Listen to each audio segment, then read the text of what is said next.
Okay, at this time, I'll go ahead and call the July 3rd, 2014 Dixon County Commissioners' regular meeting to order. If you'd please stand and join in the flag salute. I pledge allegiance to the flag of the United States of America and to the republic for which it stands, one nation, under God, indivisible, with liberty and justice for all. Okay, our item here first is the approval of the agenda. I don't believe there's any additions to the agenda. And so I'd go ahead and make the motion that we approve the printed agenda. Second. And the motion and the second. All in favor say aye. Aye. Opposed, motion carries. Next item we have is that of the consent agenda. This includes the minutes of June 26th work session and the regular meeting, payroll of $244,728.30, wire payments of $8,640.28. So move, we pay this. I'll second. So we have the motion and the second to approve the consent agenda. All in favor say aye. Aye. Opposed, motion carries. At this time, we'll go ahead and go to commissioner comments, and Craig, we'll start with you. Yeah, I've got a email from Doug McKinney, the North Central Regional Planning Commission director, congratulating Janelle on an award she got, a We Can award at the Samper Festival. So I'd like to bring that up and thank Janelle for her work. Thank you.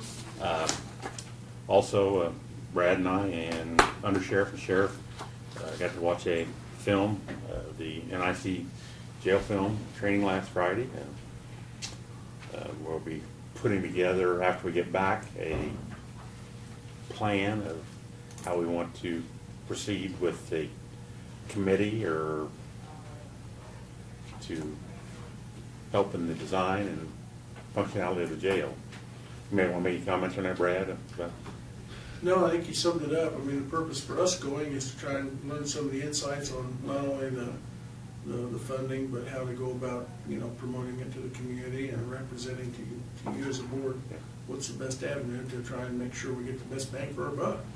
Yeah, we had the film gave nine areas, and they broke it down, or headlined by 4 issues that we had to go through, and that we'll be proceeding with on the jail, and then they did have jail and justice center part of the on the film and stuff. It was about 45 minutes. Then we had to fill out a questionnaire we had to take with us, I guess. That would. And we since found out it's 4 days instead of 5. 5. For sure, they had Yeah. we had some Miscommunication. conflicting information on our email versus what was in the publication. And Yeah. when I sent the question to the contact there, she said, "I have that same conflict now," or question, and she didn't know for sure. Since found out it's over with Thursday afternoon at 5 or 5:30 instead of Friday. So it's nice to know that, so we can plan accordingly. So I'm looking forward to it. I think it's going to be extremely beneficial. That's all I have, Lynn. Okay, Laverne? Yes, well, we have been quite busy the last 2 weeks in our work sessions, going over, appreciate the outside agencies coming in and giving us an update in each one of those areas, and so we are continually working with budget, and I guess I should report that harvest is getting back in full swing the last 2 days again. We've kind of had a week of downtime there with the rains, but I think the last couple of days there's been a lot of progress, and it looks like the next few days, if it stays dry, there'll be a lot of people finishing up, I imagine. But the wheat quality kind of deteriorated a little bit, of course, when you get that kind of rain. And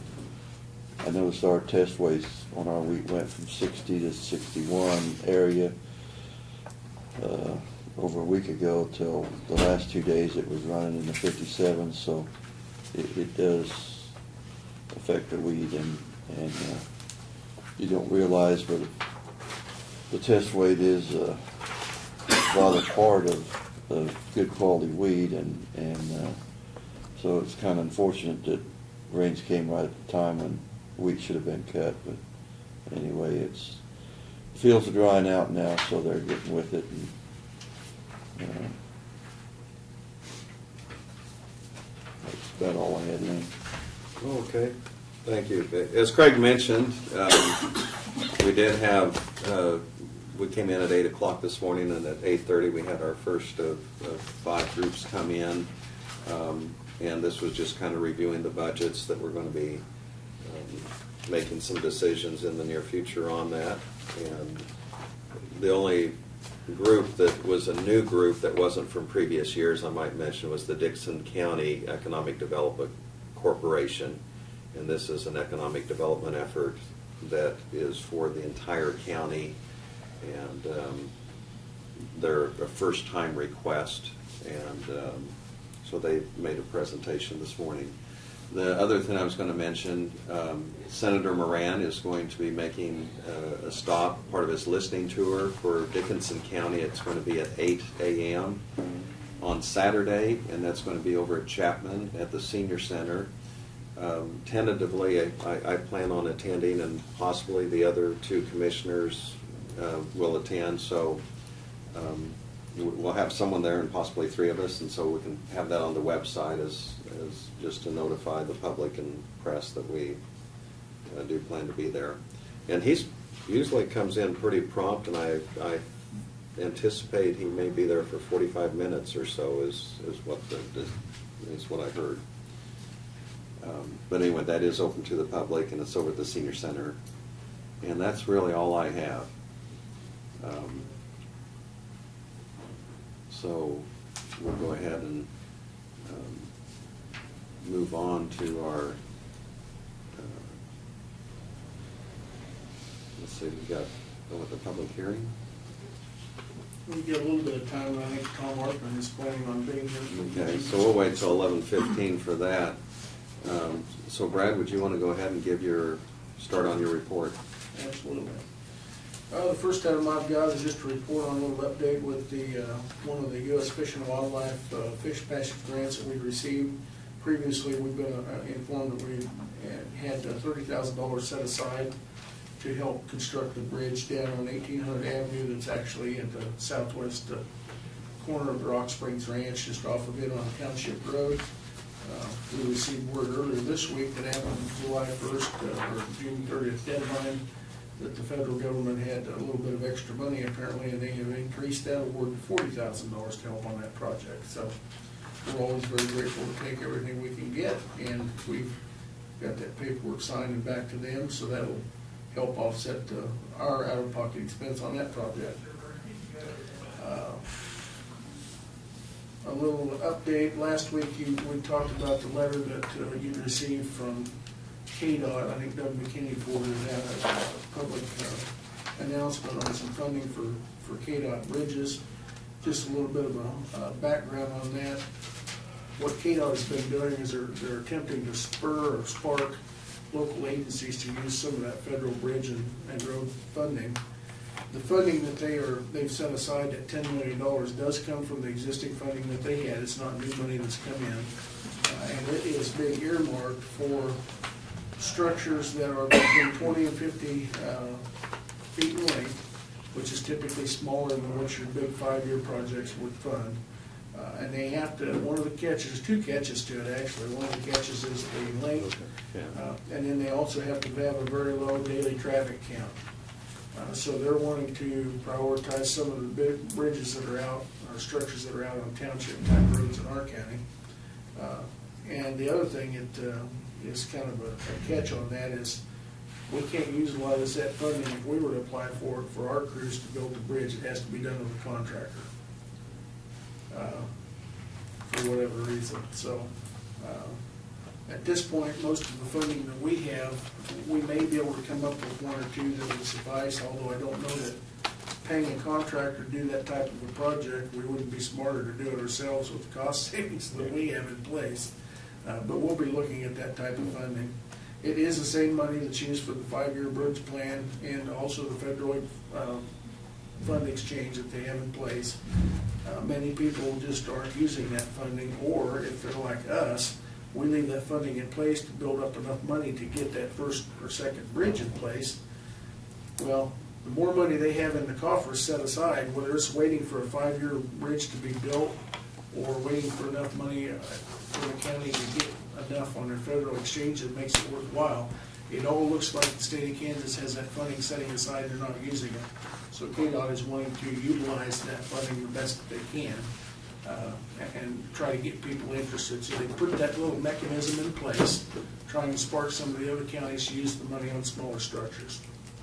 That's kind of the 2-minute summary on that new program that they put in place. So we will be looking at it, see if there's any place that we feel is feasible for us to utilize that. And as we have in the past, if there is, you can rest assured we'll be back in to approach it and come up with creative ways that we can utilize it. So Was that a better split though? Wasn't it 90-10 on it was that? 90-10, yes.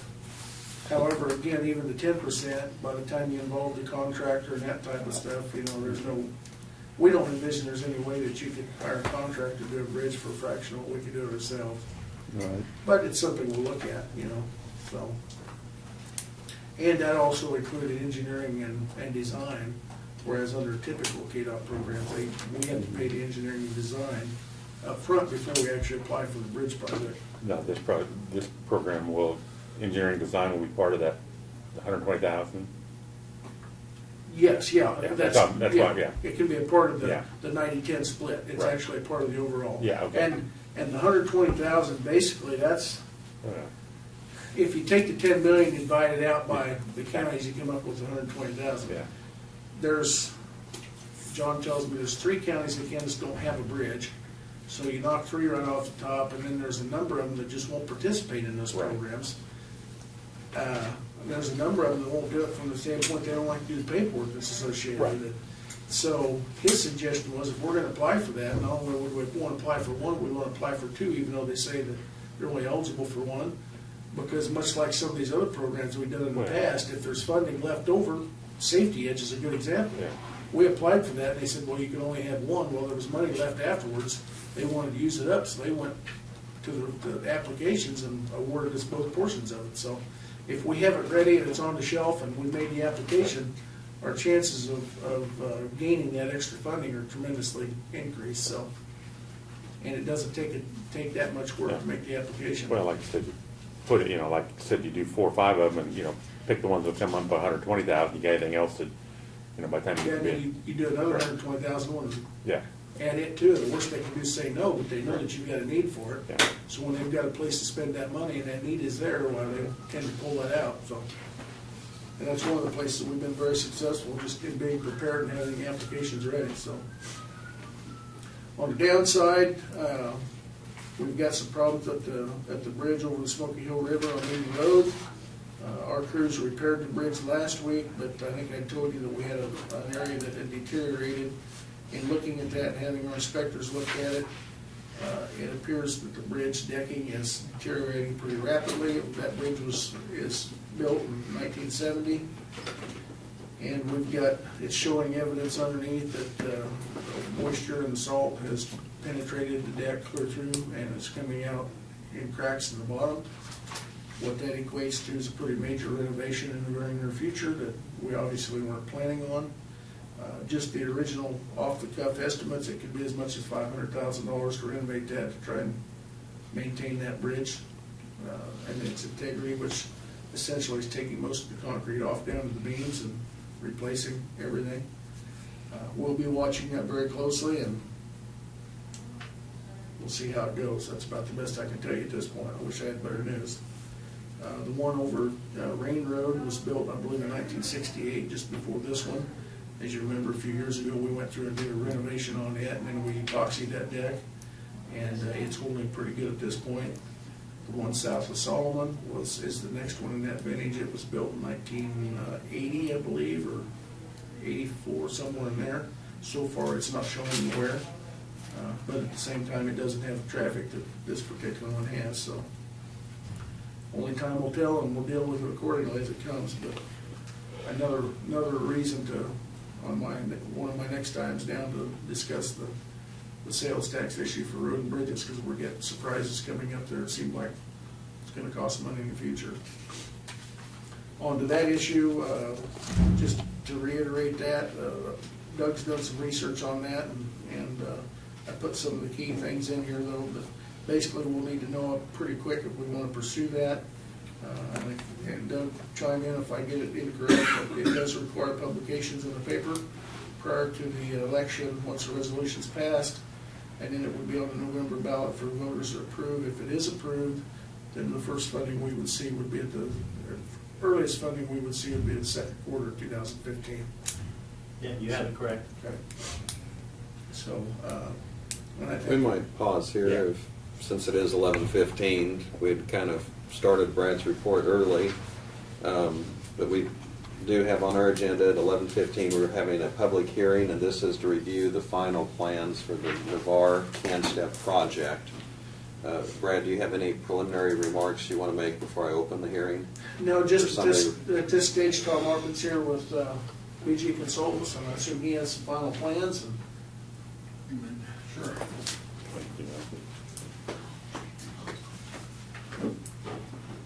And to coincide with the requirements of the state, because of the grant and the funding, I think we have to do that by public hearing, so. Okay, so at this time, I will open that public hearing, and if there would be anyone else that would want to make comments as part of that public hearing, you'll have opportunity after you've finished here.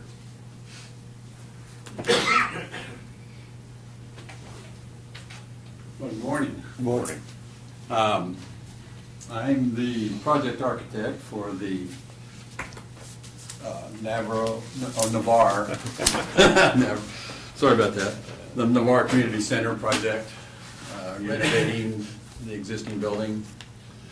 The project plans are complete. We have as part of the project, it's going to be, as part of the CAN-STEP project, 40% of the cost of the project have to be donated labor, In kind. in-kind labor, or materials and that sort of thing. But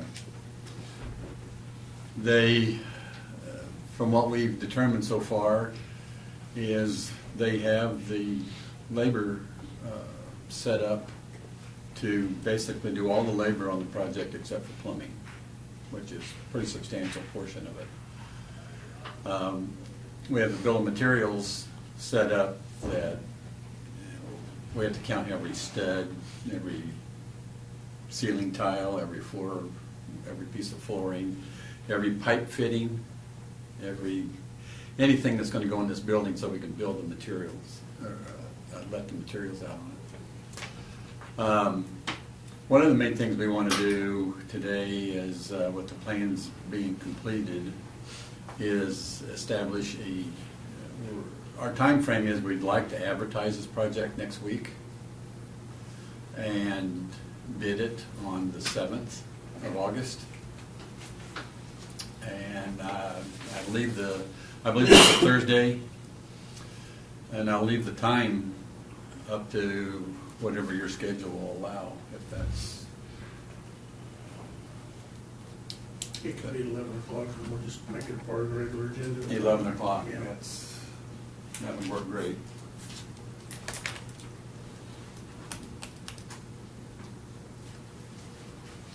And what we'll do is, with all the materials listed out, obviously, we'll have concrete, reinforcing steel, lumber. A lot of the majority of the material is going to come from a lumber yard.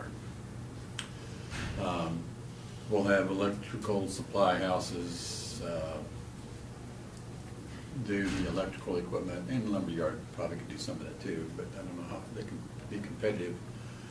But anyway, we've got to account for every piece of work that goes into this project. We need to have a bid from a material supplier. So I would imagine we'll have multiple disciplines and multiple companies bid on this, and we'll have, after the bid letting, we'll take the bids and we'll break it down into the best responsible bid for each item. And then we'll come back and present that to you and make a recommendation to you. This is a unique process. It's not like we get one price from one contractor and we go on down the road. This one here this is a pretty unique situation, and it's a great opportunity for small communities to be able to get money to do their projects. And the people down in the bar are real excited about this project. They're really anxious to get going. That's why we're trying to get the bid letting set up and go. Give the contractors about a week, about a month to put their stuff together. What we'll do after, probably within about 10 days of the bid letting, we'll have a pre-bid meeting so that people can get the plans, get the specs, get the material lists, and as they work on this, they can develop questions, and we'll have a meeting right there on site and answer any questions they might have. So we'll schedule that for later on, and we try to work with the contractors and the material suppliers to get as many people there as we can. So that's why we're waiting and not schedule it now.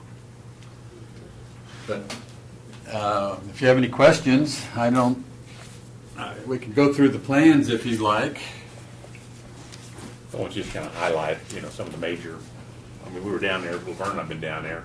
Have they made any changes in their original plans? Not really. Where the bathrooms are gonna be? No, the bathrooms are, Where they were? we'll have 4 restrooms. They gonna tear the kitchen off?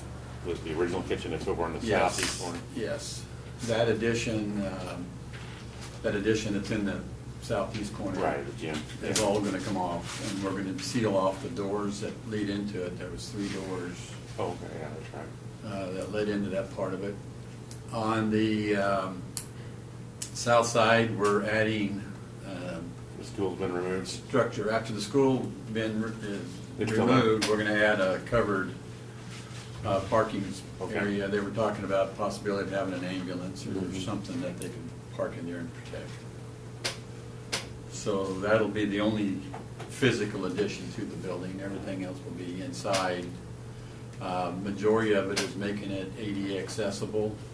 We'll have a ramp from the main hallway down into the gym. The restrooms will all be ADA, doorways, any doorways that don't comply now will comply. One of the things we've added to the project, the railing on the outside ramp doesn't comply. It was a good effort, but it doesn't have the extensions on the ends of the ramp. You have to extend it out about a foot beyond. And there's no handrails Yeah, at the front steps. Yeah, even sidewalks have to have an extension to go back, but Yeah. you put them on, just at the end where the start, it's gotta go down past a couple foot. Yeah, it's gonna go back 18 inches. at least a foot, then it returns so that Right. somebody can't catch the end of a rail with a coat or something. The front steps don't have any rail on them at all, other than if you wanna reach over and grab the handicap ramp rail.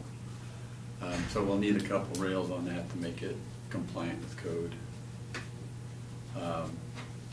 Then there'll be railings down the new handicap ramp, and the existing stairs into the 2 steps down into the gym need railing, or handrails.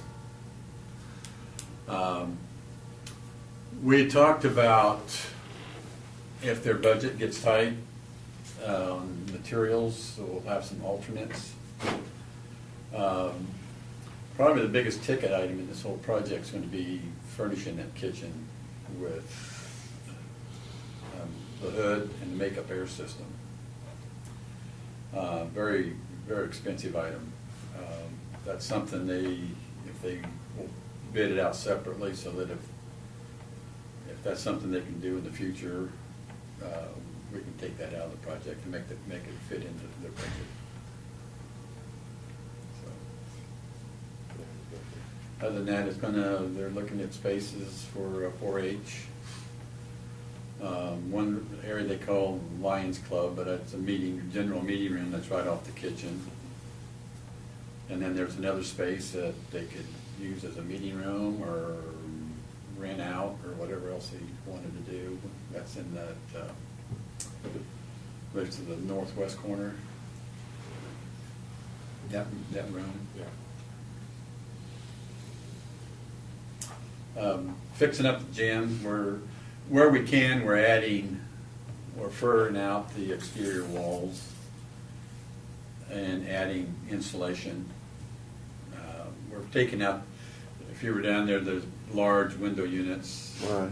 We're taking out the large single pane window units and putting back in smaller energy efficient windows, and we're framing in the rest of it and insulating it. As far as the project, is it going to specify when you're on your bid, they'll start immediately or within 30 days, and then what will be the time completion? They just they'll have to be able to get us the materials in a timely manner at the beginning of the project, but completing the project's going to it's going to be up to the volunteer workforce.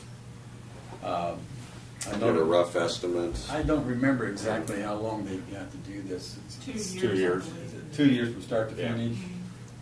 They had a deadline, and I think it was about 2 2 years. years. Yeah. We talked about that. So they, So we'll want to be sure and keep them aware of that, because does that 2 years start then on August 7th, or does that 2 years I think it started from when we the first contract was made an signed. I think it application? started when it's already, clock's ticking right now. Okay.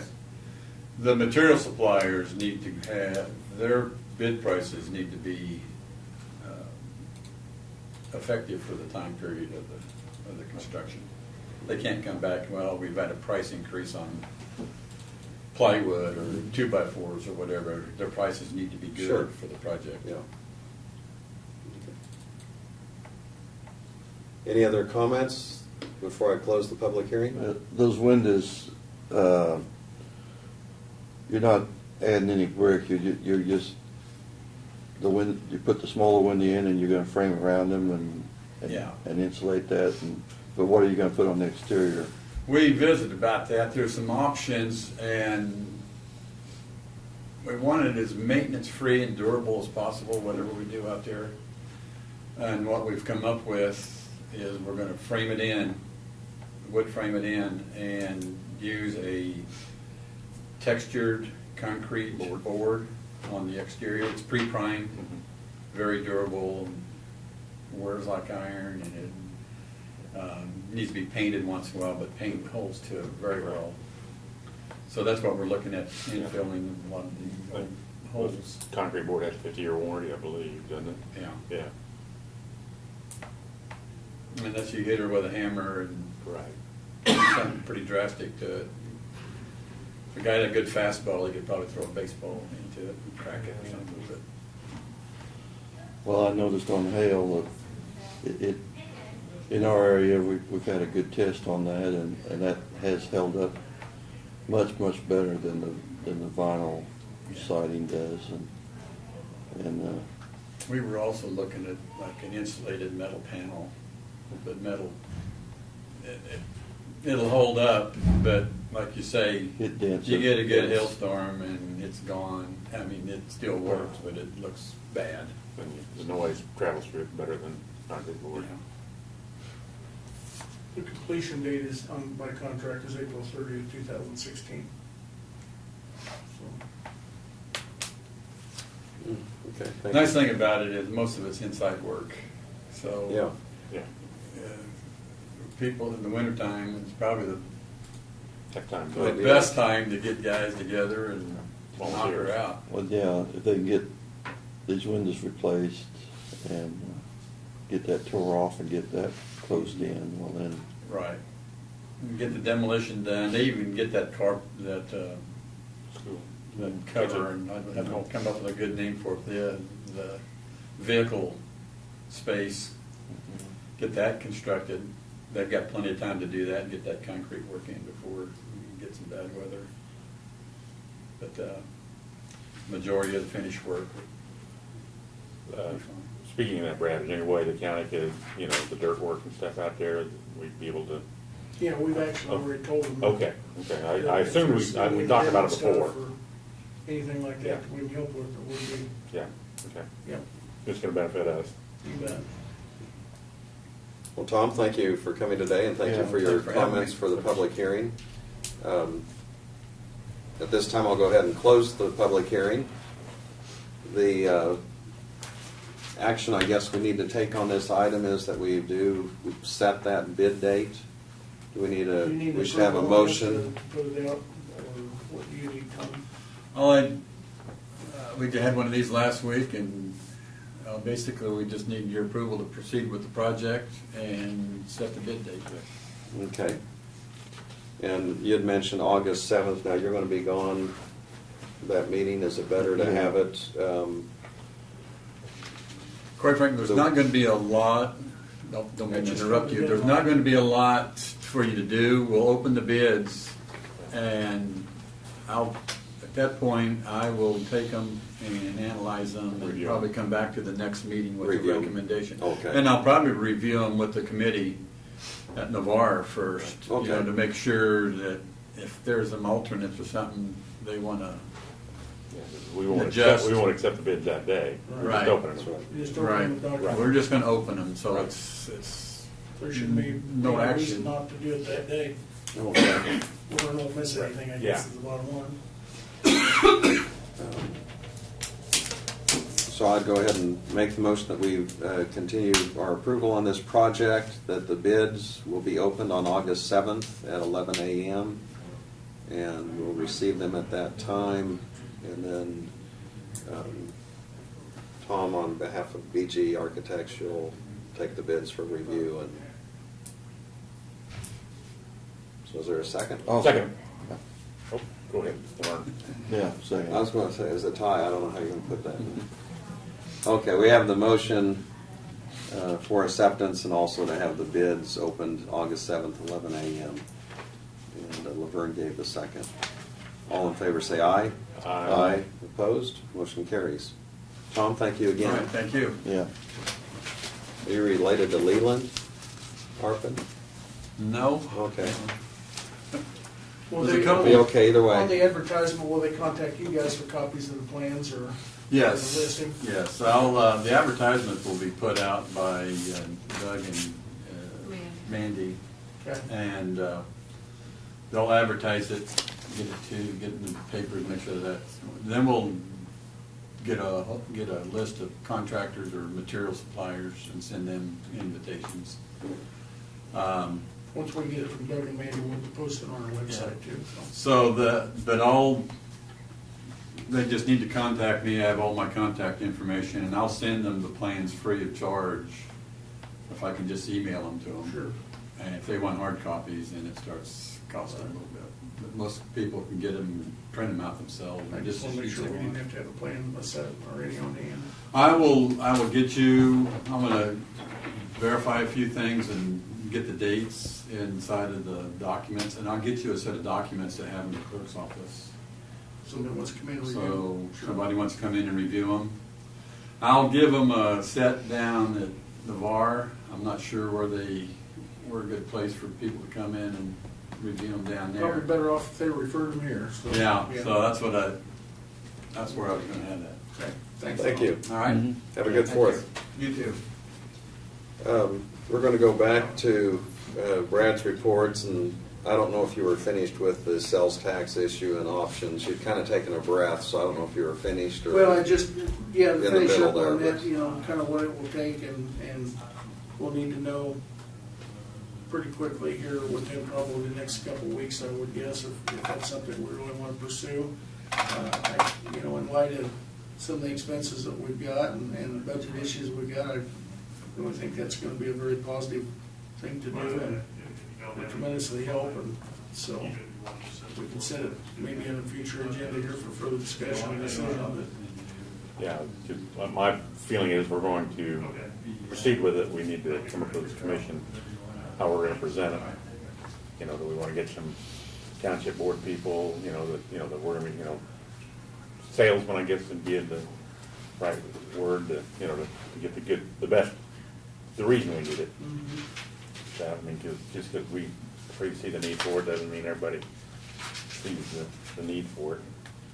I'm just trying to think of a timetable on this. We could put it on the agenda for either July 10th. I'm going to be gone the 17th. I'd prefer to be here. Yeah. But if we put it on the 10th or the 24th, one of those two. And then, and where I'm headed with this, though, is that it would not be an action item that day, but that we would discuss it, hear some of the advantages, disadvantages, or whatever is involved, but then alert the public that we would make a decision the following week. Is that what your intent would be? And then that gives us time to also get some comments, if people have comments that, you know, yes, this is something that's gonna come up for, I think the 24th would give us enough time that maybe we could, staff and myself could reach out to a few key township people and maybe get some support and put some numbers together on what we're looking at in future years. Yeah. 'Cause I think that's gonna be beneficial But to exemplify what the need's gonna be.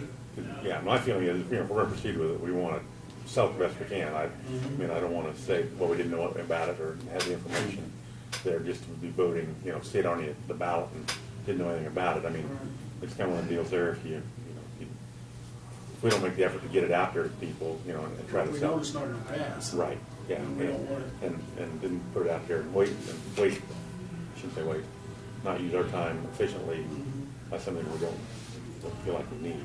I think they need, the public too just wants to know specifically Well, how this would be used, and one of the issues that has kind of come up, I've had a few people mention, well, you know, KDOT provides you with funding, and there seems to be an indication that they're going to have some matching funds in the future, and you know, so does that address your needs, or why would you still be short of that? And of course, I know, Brad, you mentioned in your comments,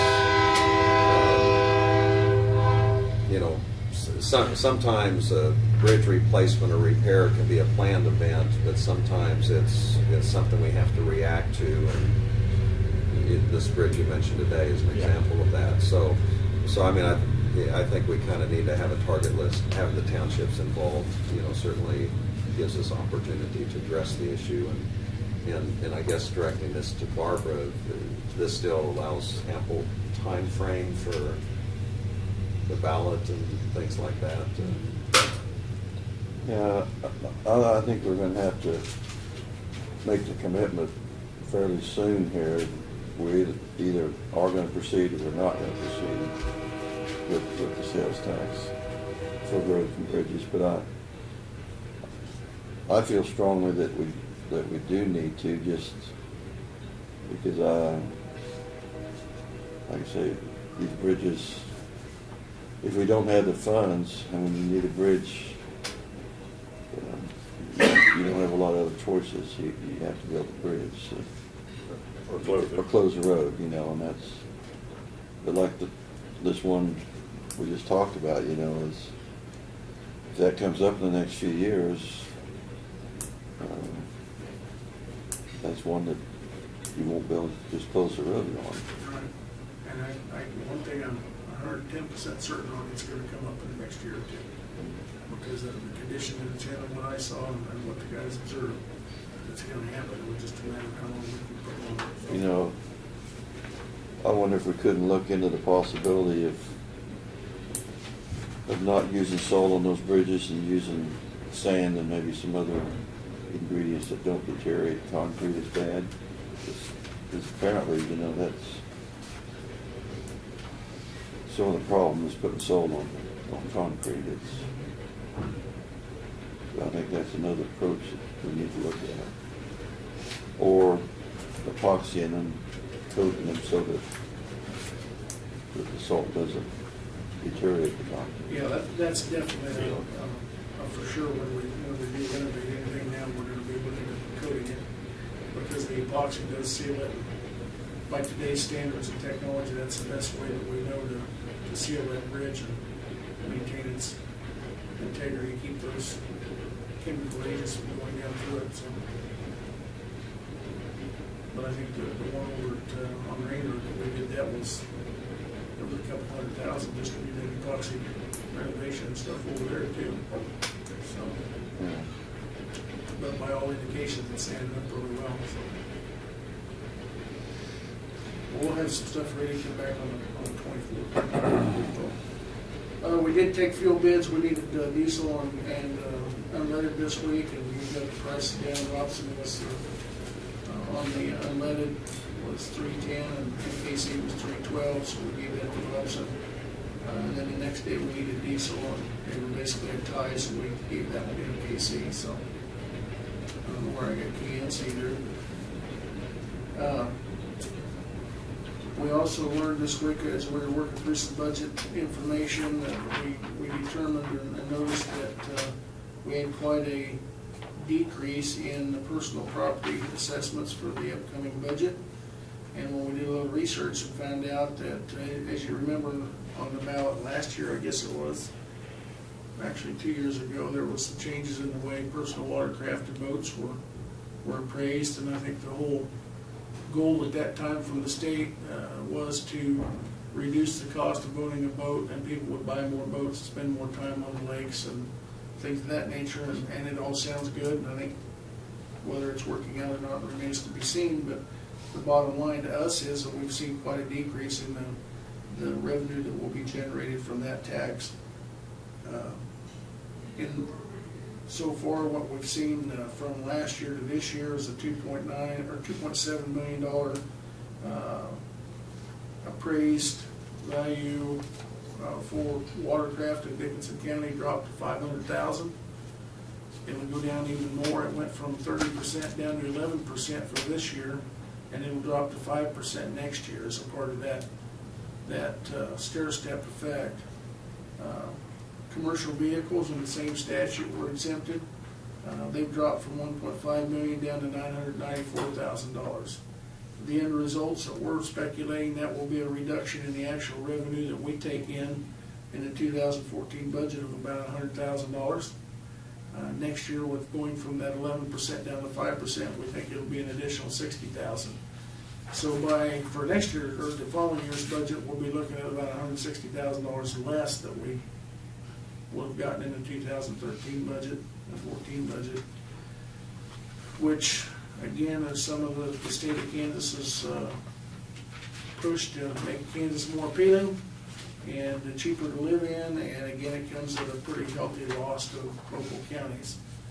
On its face it sounded like a good plan, but again we're going to take a loss, which means that's $160,000 less we'll have coming in. So between that, mortgage registration, some of the other things, that's all money that doesn't come in that is in our budget now to provide things like those roads and bridges and all the other things that cost us money. So just food for thought. It was kind of I didn't anticipate it would be near that much when you go back and read the fiscal note with the statute and the bill that was proposed.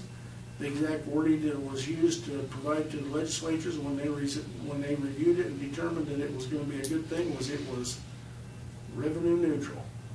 Well, $160,000 to us is not revenue neutral. So, but for what it's worth, it's there, and there's not much we can do about it at this point. So it just makes that budget process a little bit tougher.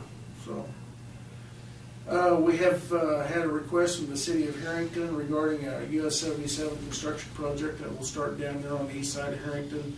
It appears to be about September start date of this year.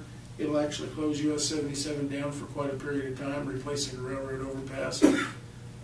They are going to be placing some signs about town restricting truck traffic through town for obvious reasons. And they've requested that we also put a sign out on D Street just south of K4 that would restrict heavy truck traffic coming in on D Street. We certainly, we certainly don't want another situation like Mink Road with heavy traffic all being deterred off onto Mink or on D Street, and so we'll probably be coming back to you with a resolution here in the near future that would restrict certain truck traffic on that portion of the road. If Harrington's request was if they can stop them at K4 and D Street from coming down through town and causing problems to their streets, it would not cause problems to our road out there between the high school and K4 for that little 3/4 mile section as well. So it's kind of a no-brainer, and will certainly help them out. And they'll, in the meantime, they'll have to, KDOT will be determining what a sufficient detour is to get their traffic around. And Harrington will have to determine how the trucks that need to deliver into Harrington will get into town as well, so.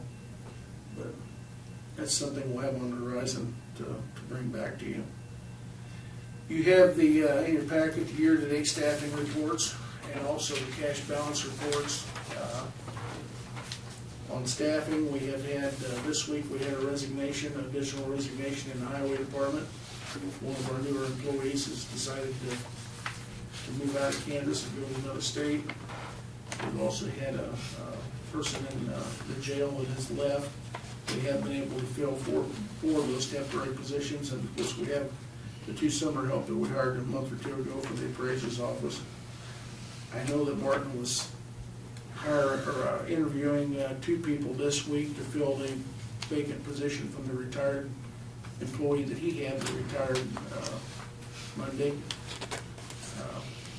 So we may be able to get that one filled, but we would ask for, in the light of the resignation that we had this week, we would ask for permission to advertise and fill that position as well, or at least start pursuing a replacement for that position in the highway department as well. And that wouldn't be an additional person, that would just be filling the resignation that has occurred this week. As far as the rest of the departments, everything's been pretty stable, and we really haven't had any changes so far. We went for a couple months in February and March where we didn't have anything, so. Okay. You just want a direction from us Yeah, if we on could get that, or do we permission need to to do a? advertise and fill that position. I make a motion, we give the Martin permission to fill the open position. I'll second it. Okay, we have the motion and the second. Any further discussion? All in favor say aye. Aye. Opposed, motion carries. On the cash balances report, nothing really to note there. Normal expenses.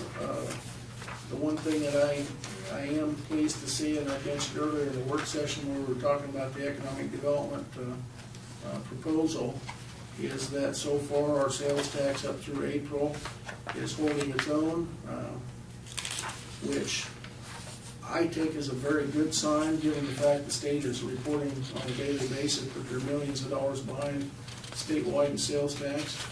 The fact that we've had issues with access from the interstate construction for months now, into Abilene and some of our exits at Chapman, Solomon. And the fact that the rest of the state's down and we're still ahead of what we projected and ahead of what we were at this point last year, I think is extremely, a very positive indication that Dickinson County's holding its own, so hopefully it will maintain that and keep that going, so. But other than that, I didn't see anything in the reports, and, I didn't have anything to note in there.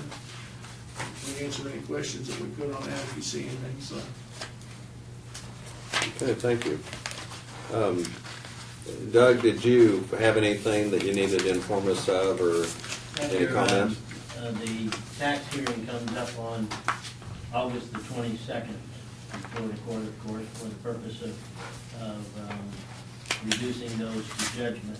And from that date, then we'll move forward towards the tax sale. Tax sale hasn't been set at that stage yet. August the 22nd will be an important date for the tax sale to be set. Okay. That's the only thing we have immediately.